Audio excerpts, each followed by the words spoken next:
Mais me niquez pas trop mon live à poser trop de questions, hein. Ok?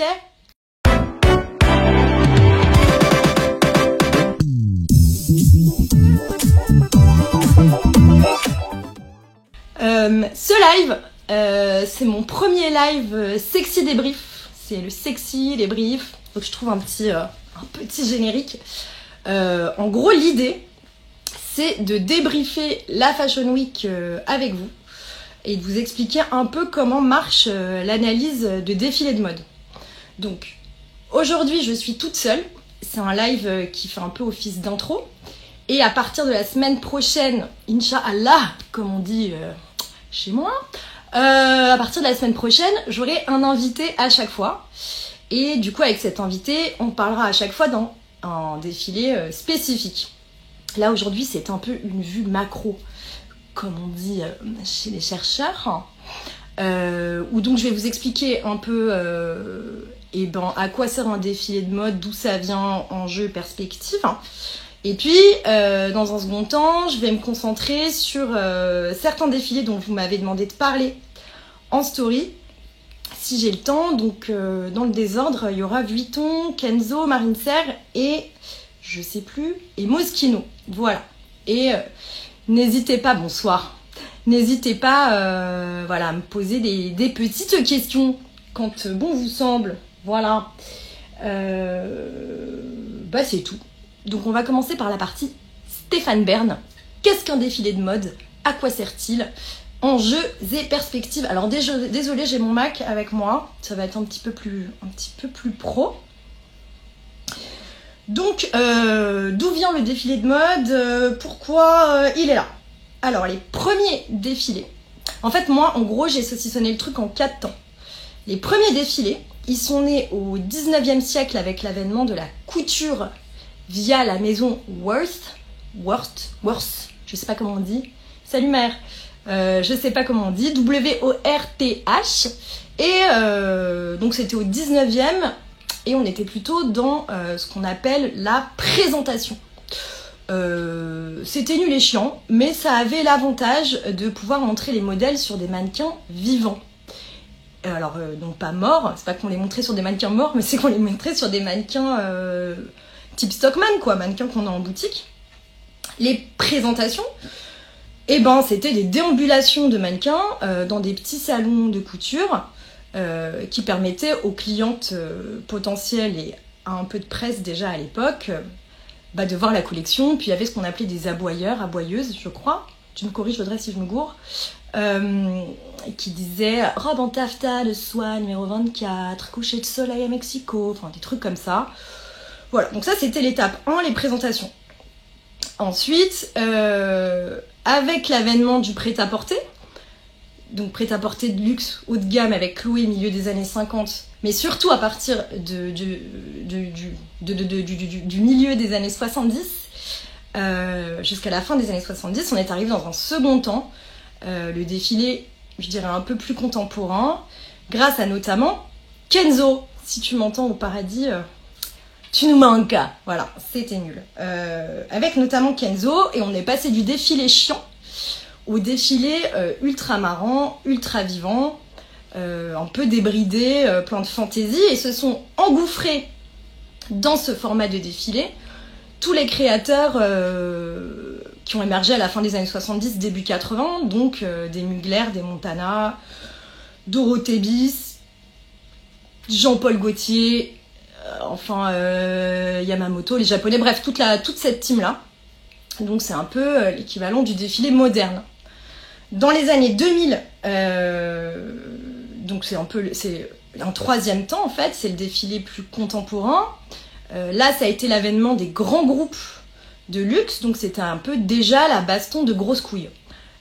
Qui va mettre le plus de fric sur la table pour faire une démonstration vraiment de la puissance de la marque. Donc on avait déjà les LVMH, Kering, je sais plus, c'est PPR, je me rappelle plus, mais bon, on était sur déjà des gros shows, son et lumière, avec des couturiers très stars, type Galliano chez Dior à l'époque.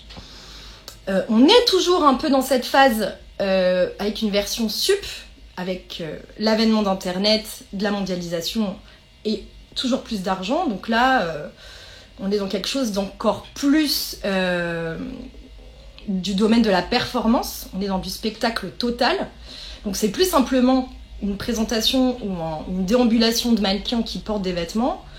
Il y a un décor qui est dingue, il y a une musique qui est ouf, il y a de la scénographie, de la chorégraphie, vachement de...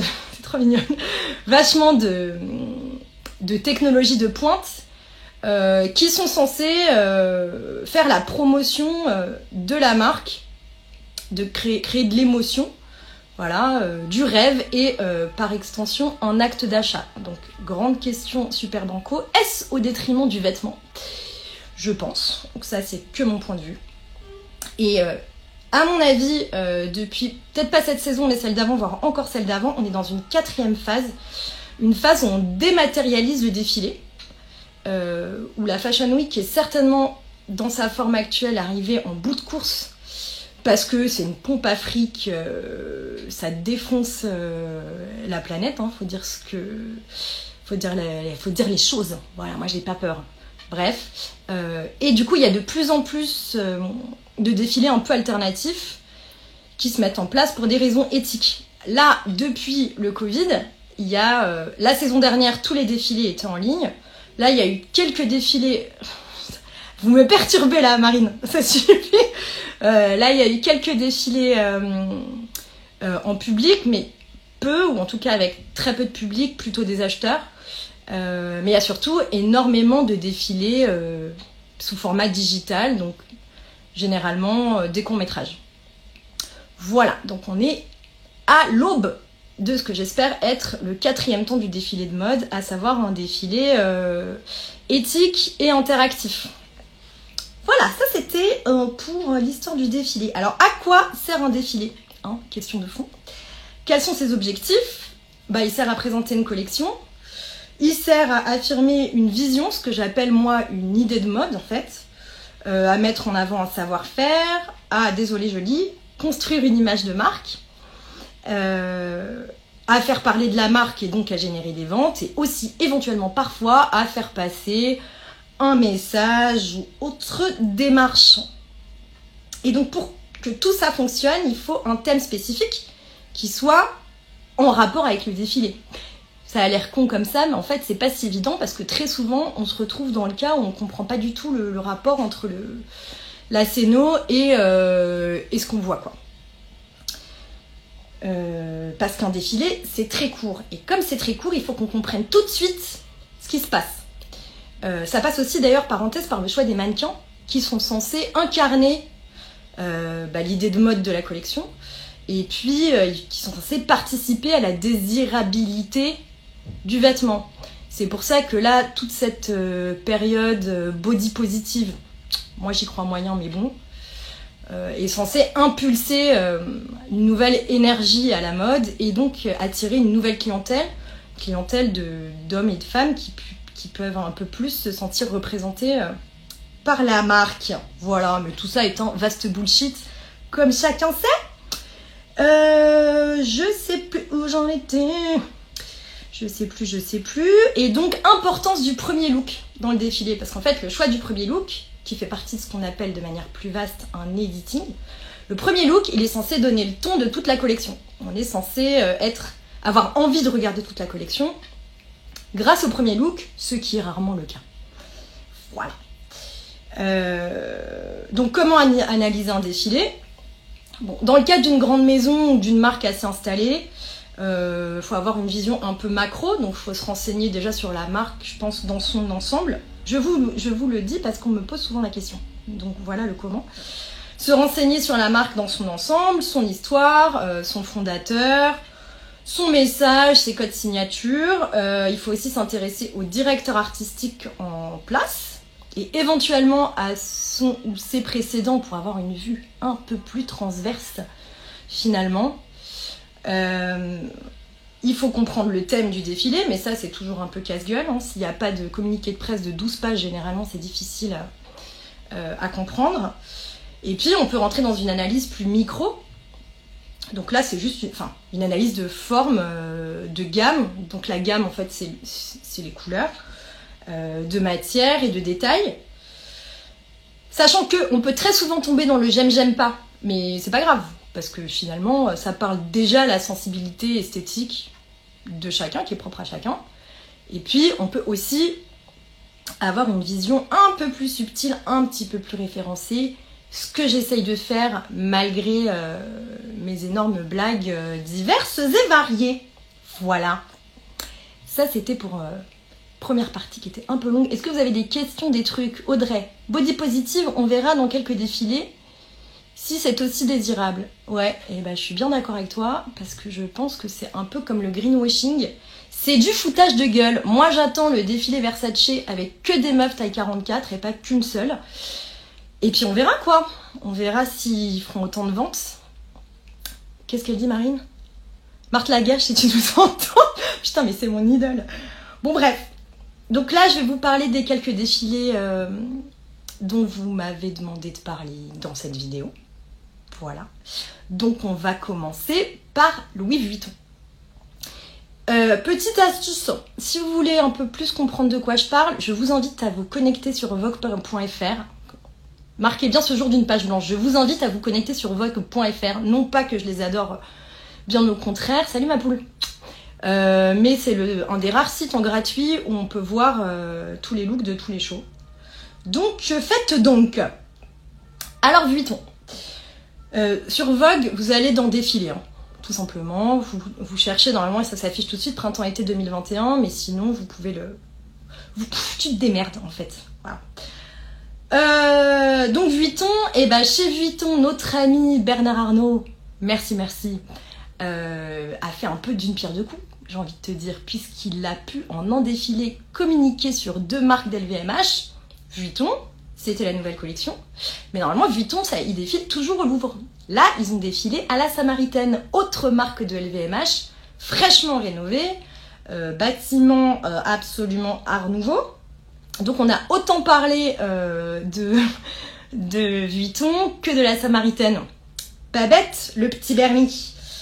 Bref, alors ce qui est intéressant avec Vuitton, c'est qu'à la base, c'est pas une marque de vêtements. C'est pas une marque de mode.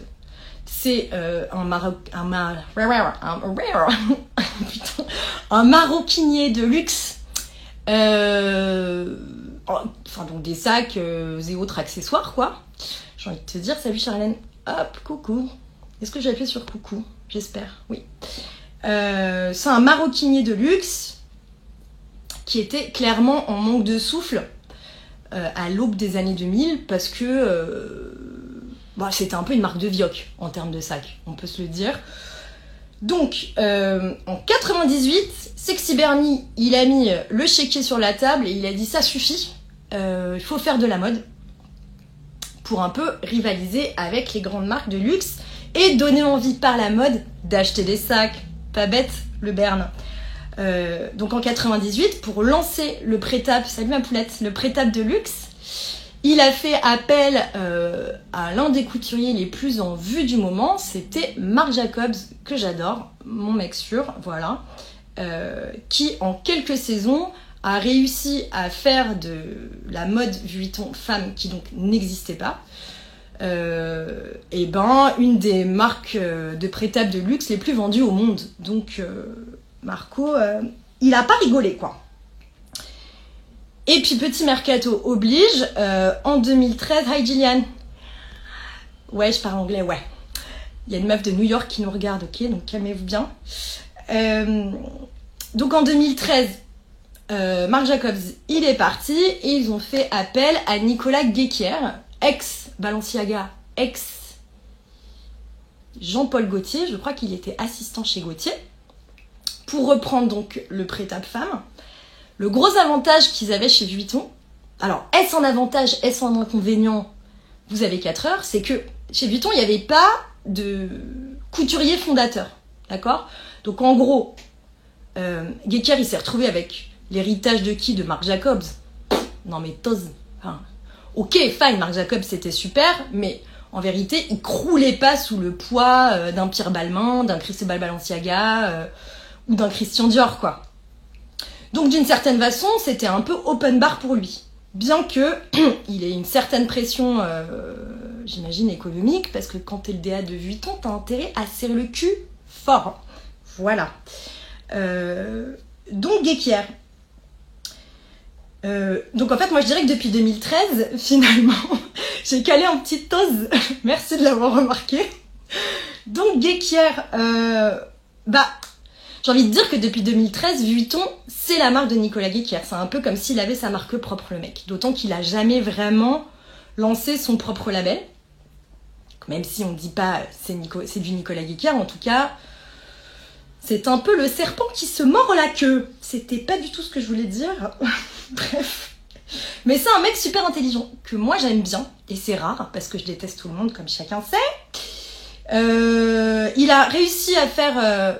après Marc Jacobs, il a réussi à faire d'une marque de Vioc une marque hyper chic, hyper Frenchy. Rappelons que c'est la marque préférée de notre mère à tous, Brigitte Macron. Tout en étant très pointu et très couture. Alors lui, c'est un mec qui a toujours été fan de l'anticipation. C'est un fan de la science-fiction, de films comme Piège de cristal, etc. Donc c'est pas un espèce de wannabe survivaliste comme les créateurs qui émergent ces derniers temps. Le gars, ça fait très longtemps qu'il est dans cette mode-là. Et donc justement, la preuve dans cette dernière collection, donc printemps-été 2021, qui est une collection mixte, parce que oui, en fait, c'est un défilé femmes, mais il y a des hommes. Parce que maintenant, il y a aussi des femmes dans les défilés hommes, enfin, tout ça est un joyeux bordel. Ne me demandez pas pourquoi, j'ai jamais vraiment trop compris. Et je voulais vous montrer le premier look de ce défilé-là. Alors, si on y voit quelque chose, c'est un peu la teuf. Est-ce que... Non, on voit pas. Attends, j'avais trouvé une manip tout à l'heure. Pas du tout. Là, vous voyez un peu. C'est pas ouf. Bref, vous pouvez aller sur vogue.fr, défilé, Vuitton, tout ça. Il a voulu faire passer un message politique.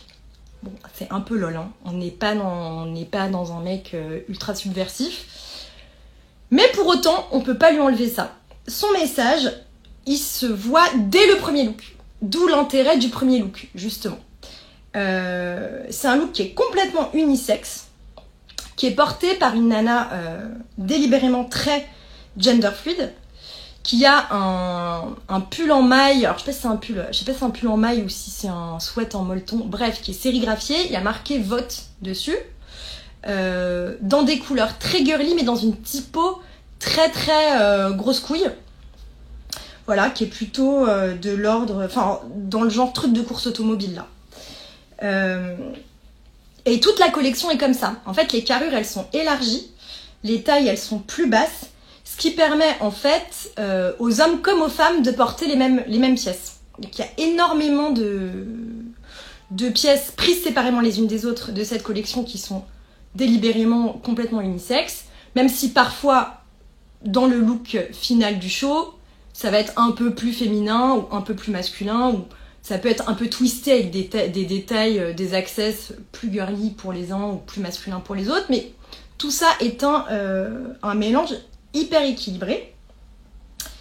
Et donc voilà, on a des lignes qui sont hyper aiguës, hyper turfues, quoi, d'une certaine façon, avec des angles très droits. Comme d'habitude, Guéquière, il reprend énormément les codes du vestiaire militaire, notamment dans les vestes. On a des blousons d'aviateurs, on a, je sais plus quoi, on a la ceinture qui fait à chaque fois qu'il a percé 2 yeux militaires. Tout est très cohérent dans la forme. En gros, si vous découpez chaque silhouette comme des petites poupées et que vous les superposez, vous aurez...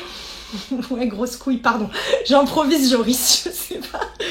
Si vous superposez les silhouettes un peu comme des poupées, vous aurez une très très grande cohérence de forme. Cohérence de forme, cohérence de gamme, c'est-à-dire que c'est très souvent les mêmes couleurs qui reviennent, donc soit en principal, soit en secondaire, soit en tertiaire. Cohérence de ligne, de finition, mais qui sont déclinées. Donc là, je sais pas il y a combien de silhouettes, je sais pas, 50, 90, un truc comme ça, mais en vérité, il aurait pu en faire beaucoup plus. Et c'est ça une collection réussie, c'est quand en fait on se dit qu'elle pourrait ne jamais se terminer, quelque part. Les nanas qui défilent, bon, elles sont hyper déter, hyper vénères, elles marchent super vite, sur de la techno hyper fort. Il y a des grands écrans verts sur lesquels sont projetés plein d'images et tout.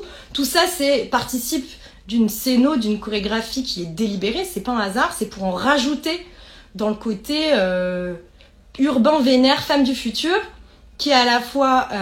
salut Géraldine. Qui est à la fois dans son époque et qui a un temps dans l'époque d'après. Ça veut rien dire, mais vous avez compris ce que je voulais dire.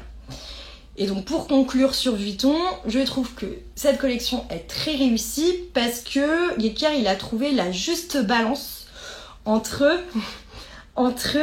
anticipation, portabilité et élégance. Voilà. C'est cadeau. Si vous pouviez m'envoyer un petit sac chez Vuitton, ce serait sympa après tant d'éloges. Merci bien. Voilà, est-ce que vous avez des questions sur Vuitton? Parce que c'est fini Vuitton. Non? Super, ça m'arrange. Coucou ma poulette. Marine Serre, alors, comment te dire Marine Serre?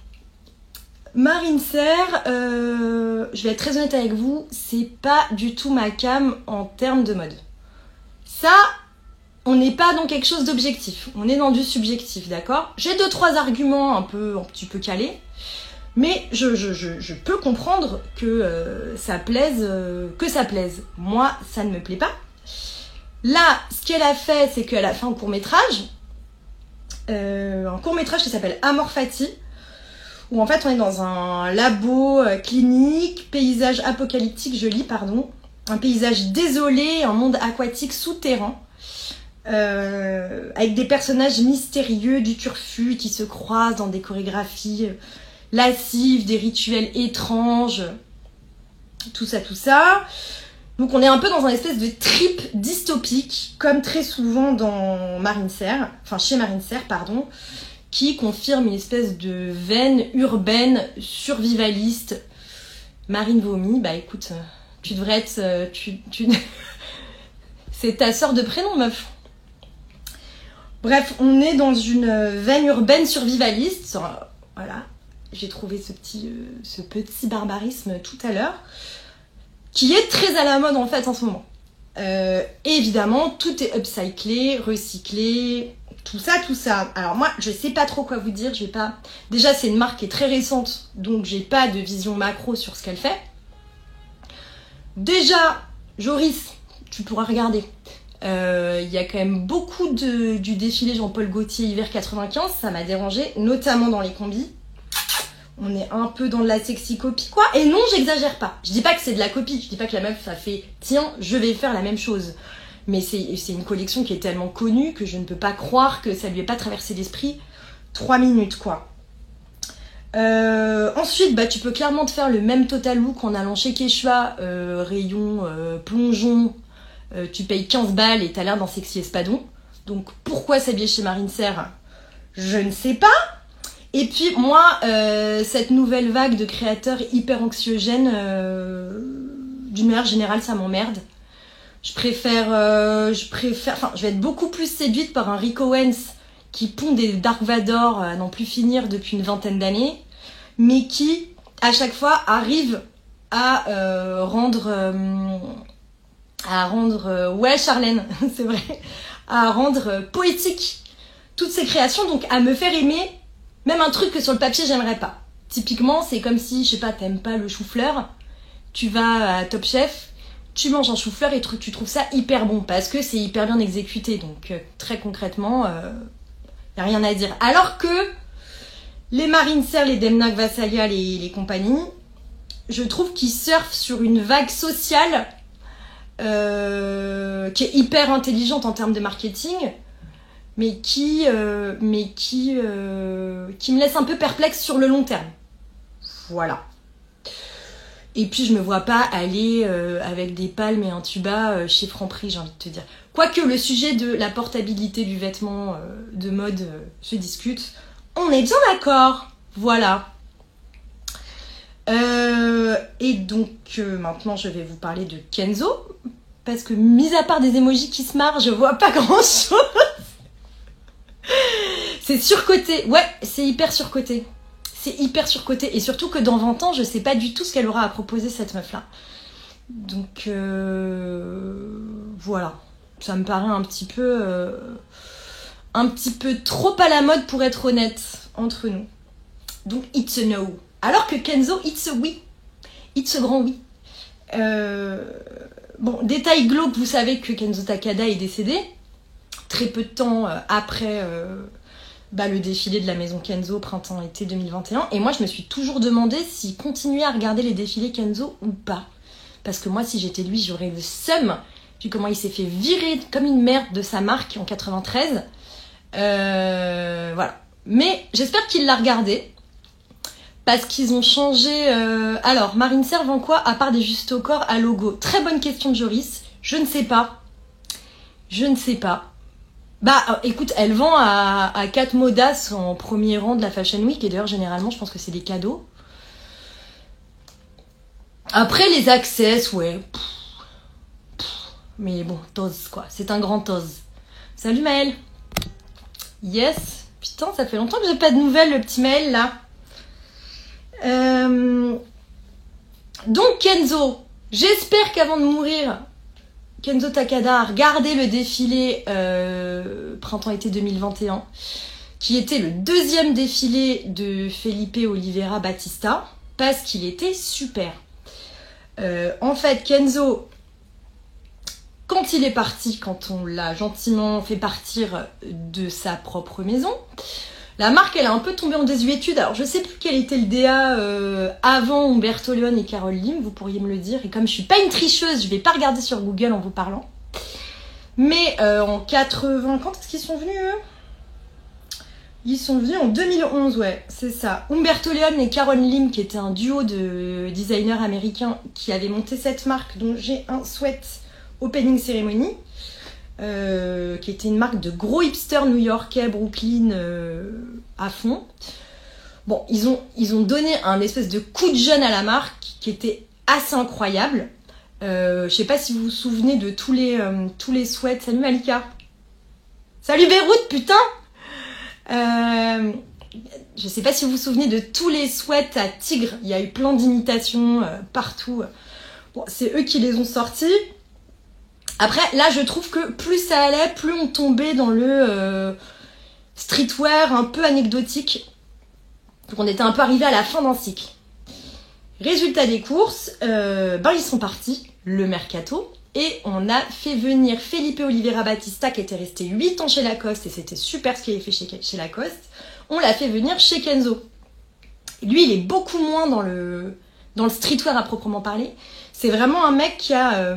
une vision d'architecte, très design. Et ça se voit dans ce qu'il fait parce que rien n'est là par hasard, rien n'est anecdotique. Tout a une forme et une fonction évidente. Il n'y a aucun détail superflu, mais il y a une vraie douceur dans son approche, moi je trouve. Oui, Antonio Maras chez Kenzo. Merci Joris, t'as raison, sublime. Ah ouais, peut-être, pardon. Bah écoute, je sais pas, faudrait que je regarde. Je t'avoue que j'avais un peu perdu le fil pendant un moment. Bref, Umberto Leone et Carole Lim, c'était sympa, mais c'était un peu trop Jones californien à mon goût. Même si ça a fait le taf, hein, et qu'il y avait de très belles choses, c'est pas plus mal qu'ils aient changé de DA, je pense. Donc, Felipe Oliveira Batista, ce que je disais, c'est un mec qui a une vision hyper sensible, en fait, du vêtement, tout en ayant vraiment un point de vue très archi, en fait. Il a quelque chose de cet ordre, moi je trouve. Et ce que je disais, c'est qu'il avait vraiment une douceur dans son approche du vêtement. Tout est très cocon, tout est très enveloppant. Et tout est très fonctionnel. Peut-être un peu trop, mais en tout cas, ça a le mérite d'exister pour un usage précis. Voilà. Oh putain, j'avais marqué un super truc, faut que je vous le sorte. Une sensualité dans l'efficacité. Ça veut pas dire grand chose, mais je trouvais que c'était pas mal. Bon, en tout cas, j'ai beaucoup aimé ce deuxième show. Je l'ai même plus aimé que son premier. Parce que le premier, on attend toujours de voir le deuxième. Donc là, je trouve que ça confirme quelque chose d'intéressant en ce qui le concerne chez Kenzo. Et moi, je pense qu'elle aurait pu s'appeler la collection de l'hypersensibilité. Là, en fait, toute cette Fashion Week, ils ont pratiquement tout le monde, parce que là, il y aura une exception tout à l'heure, forcément, pas surfer sur la crise sanitaire, mais en tout cas, pouvait pas passer à côté dans son storytelling de défilé.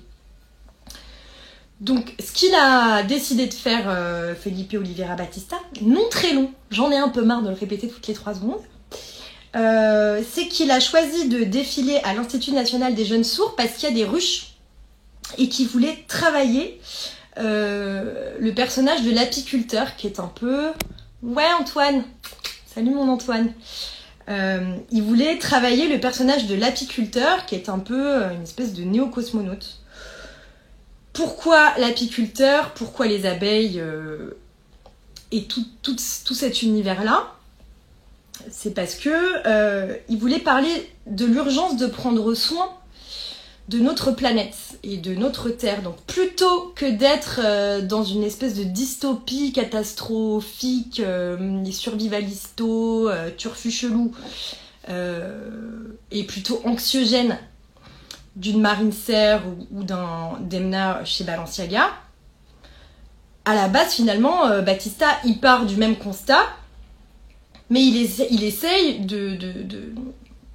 d'être un peu plus positif dans sa proposition. C'est pour ça qu'il utilise en fait l'apiculteur. Donc sur le moment on peut se dire non mais c'est quoi ce délire, et finalement il réussit à créer des... j'ai perdu mon document, ouais, j'arrive. Il réussit à faire écho à la distanciation sociale avec... vous pouvez aller voir sur Vogue.fr, hein. Putain, je fais de la pub à Vogue, j'en peux plus. Mais parce que c'est gratuit, et du coup vous pouvez voir tous les shows. Il réussit à faire écho à notre obligation, semi-obligation de distanciation sociale à travers le vêtement, tout en faisant une allégorie hyper poétique.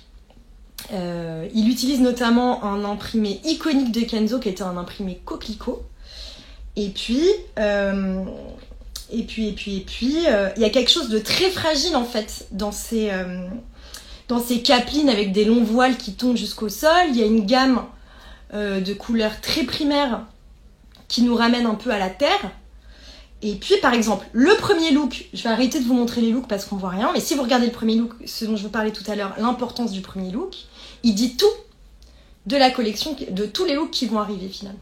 Et tout est une fois de plus hyper cohérent, que ce soit dans la forme, dans les matières, dans la gamme. L'histoire elle fait sens du début jusqu'au dernier look.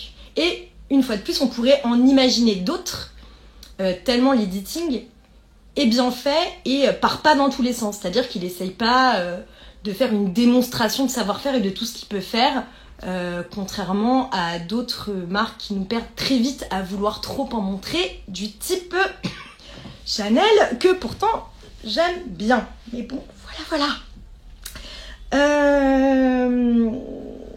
Donc par exemple, le premier look de chez Kenzo, c'est un long coupe-vent sur un cycliste avec une capeline imprimée, avec le fameux coquelicot dont je vous parlais. Donc oui, non, c'est pas censé être porté pour aller chez Franprix. D'accord ? Parce que le sujet de la portabilité de la mode, c'est un petit peu technique. On en parlera une prochaine fois. En tout cas, je me contredis pas sur le côté... Marine Serre, c'est pas portable. Kenzo, ça l'est pas non plus. En tout cas, comme ça. Peut-être les pièces prises séparément les unes des autres, mais le total look, tu vas pas chez Bouygues faire réparer ta fibre avec une capeline. Enfin bon, ou alors t'as pas de filtre et dans ce cas-là, c'est super. Mais pourtant, il y a dans tout le show, que ce soit le lieu, l'histoire, le look, la musique, un message qui est hyper fort et qui donne à la marque, je trouve, une nouvelle impulsion très différente de ce que faisaient Umberto Leone et Carole Lim, beaucoup plus intello et peut-être beaucoup moins anecdotique finalement. Donc j'espère pour eux qu'ils vont quand même vendre. Je sais pas très bien ce qu'ils vont pouvoir vendre dans tout ça.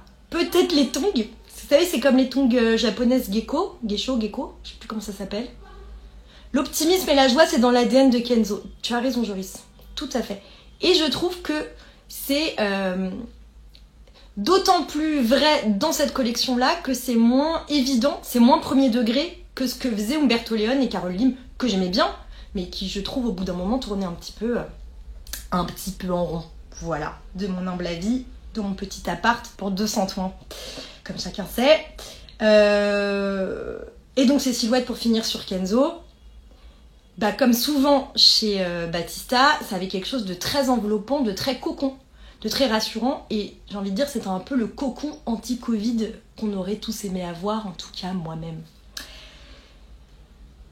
Et donc, est-ce que vous avez d'autres petites questions? Tongs. Non, mais c'est pas des tongs, Audrey. Bloque pas sur tongs. C'est des, tu sais, c'est les tatanes, les espèces de geckos à la japonaise, là. Hyper rigides en bois. Tu vois? Ça va, t'es pas en Havaianas. Et puis bon, si t'as des beaux pieds, autant les montrer. J'ai envie de te dire. Donc voilà, bah, je vous ai parlé de... Pour ceux qui arrivent, alors j'ai déjà parlé de Vuitton, j'ai parlé de Marine Serre, j'ai parlé de Kenzo. Et là, je vais finir avec Moschino. Putain, Habiba, le mec arrive genre à la fin, quoi. Ça va, mon poulet? Habiba, alors, vous allez voir un mec qui s'appelle Yochanan Alighieri pour des raisons mystérieuses. Ce n'est pas sa vraie identité, il s'appelle Kemaïs Ben Lagdar. Oui, tu es arabe. Tu peux le mettre, c'est pas grave, on t'en voudra pas. Kemaïs, j'avais des cours. Kemaïs qui sera avec moi la semaine prochaine pour le prochain Sexy Débrief. On parlera du défilé Dior. Kemaïs qui est donc historien de la mode. Hein, comme sa photo de profil ne l'indique pas. Voilà. Bref, ceux qui viennent de nous rejoindre, j'ai fait une introduction à qu'est-ce qu'un défilé de mode, comment l'analyser. Ensuite, j'ai parlé du dernier défilé Vuitton, du dernier défilé... Merde, putain. Oula, je vais aller passer un IRM de ce pas. Du dernier défilé Marine Serre, j'ai parlé du dernier défilé Kenzo. Et maintenant, je vais vous parler du dernier défilé Moschino. Alors, le DA de Moschino, c'est Jeremy Scott. Jeremy Scott, c'est un designer américain. Lui, son truc, c'est le spectacle, la pop culture. Il a son propre label. Et puis, il est DA de Moschino depuis... Joris, c'est le Wikipédia, faut que tu m'aides. Je vais trouver. Il est DA de Moschino depuis 2013, pardon. Ils sont tous arrivés en 2013, les mecs. Ils ont fait... allez. Donc, pourquoi vous m'écrivez Kenzo, Marine Serre? Il y a un truc que j'ai loupé ou quoi? J'en ai parlé déjà. Bon, on en reparlera tout à l'heure. Je sais pas ce que vous voulez. Non, bref. Donc, Jeremy Scott, il est arrivé en 2013. Chez Moschino, cheap and chic, mon cul, parce qu'on est plutôt dans le cheap, plus que dans le chic, de manière générale. On était, en tout cas. Alors, le truc avec Jeremy Scott, c'est que c'est une roue libre. Il en a rien à foutre des tendances. Et j'ai envie de dire tant mieux. Et chacun de ces défilés est une espèce de page blanche. Voilà. Comme s'il repartait de zéro. Avec toujours à chaque fois le spectacle comme fil rouge. La mode spectaculaire. On est dans du spectacle à chaque fois, quoi. Le problème pour moi de Jeremy Scott, c'est que un coup sur deux, soit c'est absolument génial, soit c'est la cata du domaine de l'enfer. Par exemple, l'année passée, il avait fait le printemps-été 2020, c'était un défilé sur... Hello Margot, c'était un défilé sur le thème... sur Picasso. Et c'était... Mais ça a touché au génie. Tellement on était dans une foudinguerie de couture surréaliste, hyper edgy, vraiment... et même toute la scéno était dingue, etc. Donc ça, c'était printemps-été 2020 chambé. automne-hiver 2020, il est parti. Ouais, à vue du prix, on n'est pas dans le cheap, non. Et pourtant, c'est quand même dégueulasse. De base, tu vois. Enfin, bref, donc printemps-été 2020, j'en mets. Automne-hiver 2020. Le mec, il est parti en couille sur Marie-Antoinette. On aurait dit au roi du déguisement rue du Faubourg Montmartre. Le truc, j'ai pas compris. C'était déjà Marie-Antoinette, on n'en peut plus des défilés sur Marie-Antoinette, ok. Enfin là, c'est très clairement le 10 millionième et loin d'être le meilleur. Et en plus, je sais pas, ça vieux déguisement que t'achètes sur Wish. On avait l'impression que c'était mal fini, que c'était genre hyper cheap, là en l'occurrence. Et puis pareil, une espèce de machin gadget sans intérêt. Donc comment tu peux faire un truc aussi naze, alors que 6 mois avant, t'as présenté un truc qui frôlait le génie. Donc voilà, moi Jeremy Scott, j'ai toujours, en tout cas pour Moschino, je suis toujours un peu dans l'expectative, comme on dit, parce qu'on sait jamais à quelle sauce on va être mangé, c'est du lard ou du cochon, et toute autre expression de la langue de Molière. Ce dernier défilé-là, c'était vraiment un des défilés à ne pas rater, dans la mesure où il était digital. En gros, c'était un court-métrage. Donc vous pouvez encore le voir sur YouTube, sur ce que vous voulez. Et puis, en fait, il a eu une idée vachement bien. Il en a fait un spectacle de marionnettes. Le défilé de mode était un spectacle de marionnettes. Digression, il y a eu pas mal de propositions comme ça, de défilés dématérialisés sur une idée de poupée, de marionnettes, etc. Merci Géraldine si tu es là de m'avoir rappelé ce petit point d'histoire, comme un clin d'œil aux poupées itinérantes du XVIIIe siècle. Parce qu'en fait, on présentait au XVIIIe siècle les vêtements sur des poupées. Et c'est comme ça que les clientes choisissaient ce qu'elles allaient se faire faire ensuite. Bref, mais en tout cas, dans cette idée de poupée, marionnette, etc., très clairement, Moschino, c'était quand même le plus abouti. Beauté absolue. Allez voir ça sur YouTube. Donc c'est un spectacle de marionnettes, tout est miniaturisé, même les gens qui sont au premier rang sont miniaturisés. On reconnaît Anna Wintour, on reconnaît, je sais plus qui il y avait, on reconnaît pas mal de monde, Edward Enninful et compagnie. Et on reconnaît même certains mannequins célèbres. Oui Audrey, elle est bouillante. Voilà, et donc on reconnaissait aussi certains mannequins. Tout le décor de ce spectacle de poupées, c'était un salon de couture traditionnel à l'ancienne. Donc là, ce qui est intéressant, c'est que je vous disais au tout début du live qu'on était à la 4e ère du défilé de mode, à savoir le défilé digital dématérialisé. C'est comme s'il renouait avec la première ère du défilé de mode, à savoir la présentation à l'ancienne. Parce que là, il s'agissait vraiment, dans son spectacle de marionnettes, de recréer... Ah putain, Joris, arrête de me spoiler, c'est ce que je voulais dire. Mais toi, je t'aime, mais t'es mon copain, mais viens boire un café là, c'est pas possible. En tout cas, je parle du contexte. C'est intéressant d'avoir fait un hommage aux présentations de collections à l'ancienne. Donc là, on se croirait dans les années 50-60, même avec la musique. Et du coup, tout le set qui rappelle ça. Et la collection, on est là-dedans, quoi. On est dans des robes cocktails, des robes du soir, des robes à traîne. Il y a du brocart, de la plume, du corset, du tulle. Les couleurs, c'est un peu bubblegum, un peu mentalo, beaucoup d'or, beaucoup de fils métalliques. Donc l'idée, je pense, c'était vraiment de pousser à fond ce côté présentation de collection années 60, même dans les formes. On est dans des formes... alors c'est un peu un savant mélange, mais disons qu'on est dans des formes 50-60, quoi, avec une ligne encore très sablier, ou alors, je sais plus Audrey, faut que tu m'aides, en 8, quoi, voilà, en travée, en tout cas. Puis vous savez, vous avez les gros nœuds dans le dos avec les traînes hyper drama, pas possible. Il a fait un truc qui est de jouer avec les dessus-dessous. Donc en fait, les corsets, par exemple, on voit les baleines. Il y a le tulle qui sort, il peut y avoir des plumes qui s'échappent. Voilà. Ensuite, moi, très honnêtement, exactement ce que dit Joris, j'ai trouvé absolument génial le concept, les marionnettes, c'était assez bluffant. Tout le set, toute l'idée était hyper bluffante en fait.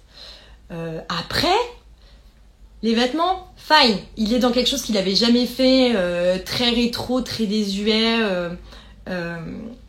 hommage au premier défilé du XXe siècle, de la première moitié en tout cas. Mais en termes de fringues, déjà ça tombe très mal parce qu'en fait on est sur des marionnettes, donc tout est très rigide. Ensuite ça permet pas de voir comment les vêtements bougent et évoluent. On voit aucune finition parce que c'est vaguement fini au pistolet à colle parce qu'on est sur des marionnettes en fait. Donc moi j'aimerais bien voir ça sur un être humain vivant. Après super de l'avoir dématérialisé, hein. C'est une bonne idée. Mais finalement je pense qu'on a plus parlé de la forme. Et ça nous ramène à ce que je disais en introduction, de la forme qui est hyper waouh, hyper intelligente, etc. Mais finalement, le vêtement il est beau comme ça, on dirait des vêtements pour les Barbie. Bon, plus, mais on est un peu là-dedans. Mais en vérité, on le voit pas. Ce dont on va se souvenir, c'est de l'idée, de la mise en scène, etc. Mais le vêtement en soi, il est anecdotique. Ce qui est dommage pour une marque de vêtements. Et en plus, comment se projeter en tant que cliente, acheteuse éventuelle, à part tout ce qui était sac miniaturisé, c'était extrêmement bien fait. Mais comment... Oui, sur les poupées, on voit rien. Ben, c'est ça, exactement. Comment se projeter en tant que cliente ou acheteuse potentielle dans un truc sur une poupée? Parce que, par exemple, J.W. Anderson, il a fait des poupées. En fait, il a fait... moi, j'ai trouvé ça super. Il a shooté ses mannequins en studio. Et ensuite, il a envoyé des boîtes à tous les gens qui, normalement, sont invités au défilé. Et c'était... vous savez, comme les poupées à habiller qu'on avait quand on était petite, là. Du coup, ça te permettait quand même de voir un vêtement sur un être vivant et tu voyais quand même vaguement le tomber parce que c'était une photo. Là, comme ça, je sais pas. Et je trouve que... bon, là, c'est quand même particulier dans la forme parce que c'était donc un court-métrage, un spectacle de marionnettes, là.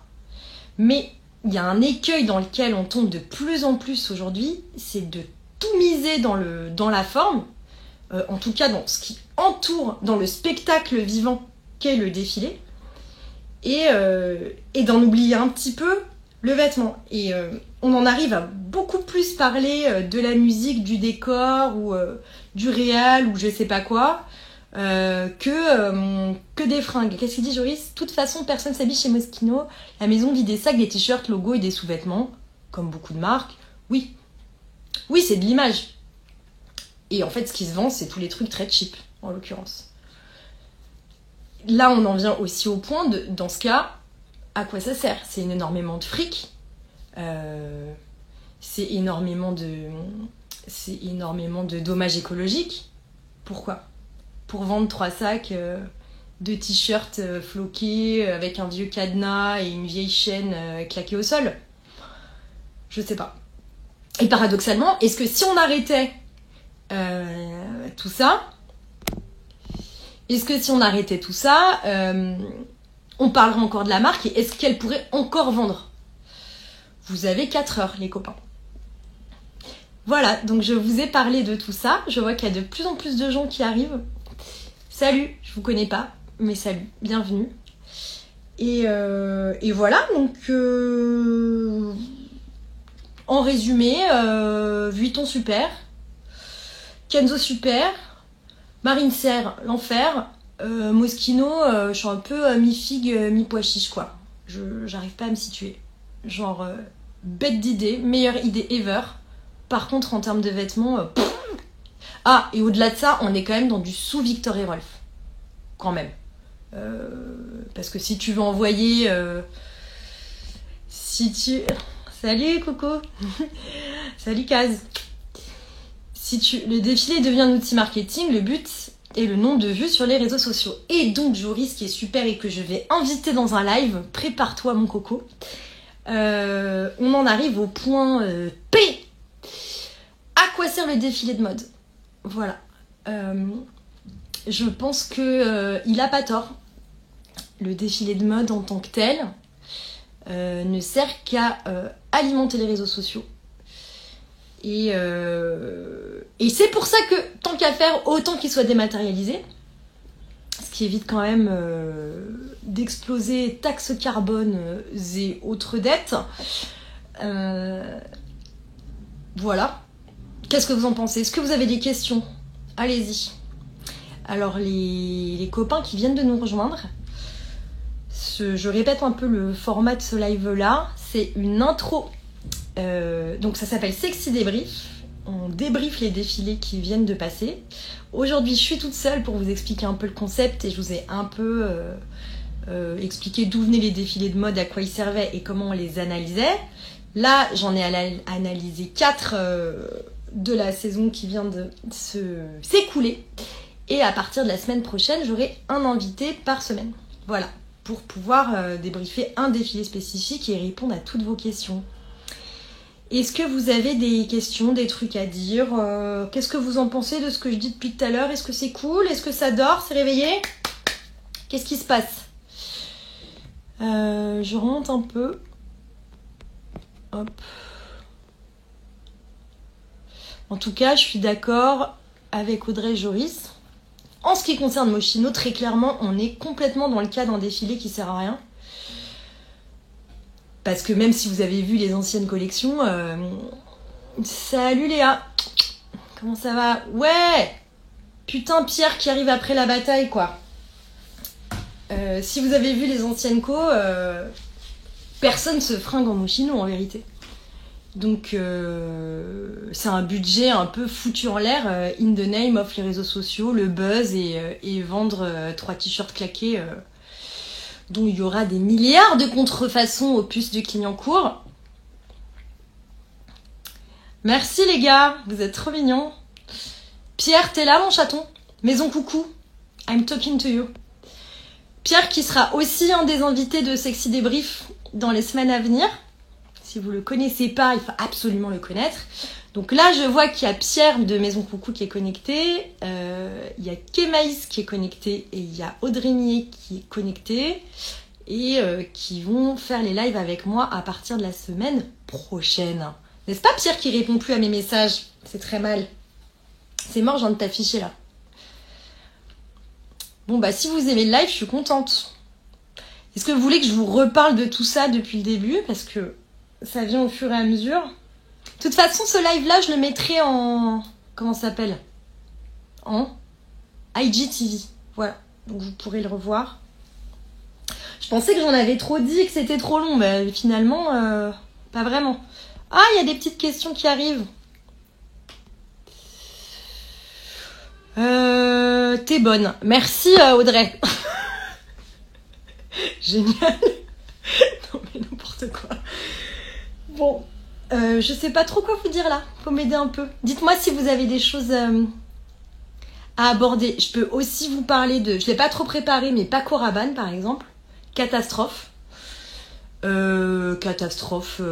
Alors que Julien Docena, de base, on l'aime quand même. C'est quand même un mec super doué. Qui je trouve est très très bon. Est très très bon pour mélanger... l'héritage de Paco Rabanne, qui n'est pas une mince affaire, et l'époque, quoi. Et l'époque actuelle, parce qu'on n'est plus dans les années 70. Et alors là, il nous a fait un truc. Honnêtement, je n'ai pas de mots. On se serait cru chez Partouche Fourrure sur les quais de Seine, là. Vraiment, j'ai pas compris. Mi-ça, mi-désigualisant, mi-sunshine. Il me reste 1 minute 39-38. J'ai trop parlé? Putain, j'ai un décompte qui vient de s'afficher, les mecs. Je sais pas ce que je dois faire. Qu'est-ce que je fais? Alors je panique. Voilà. Panique! Je crois que j'ai explosé le temps où je devais rester en live. Je vous fais des bisous, les amours, parce que je pense que ça va me couper à la gueule. Catastrophe, mais les passages hommages sont beaux. Oui, mais catastrophe, Joris. Catastrophe. Et c'est important. Les passages hommages, tose, de ouf. Enfin, franchement, à un moment, faut faire de la mode, quoi. Je vous laisse parce que ça va couper. Je pense que je suis restée trop longtemps en live, mais je suis trop contente que vous ayez regardé. Et je vous fais mes pluies de bisous. Et n'hésitez pas à partager mon live, et à en parler autour de vous, et à me poser des questions, et à revenir mardi prochain pour le prochain live. J'ai été hyper contente de faire ça. Voilà. Et je vous fais des gros bisous. Au revoir.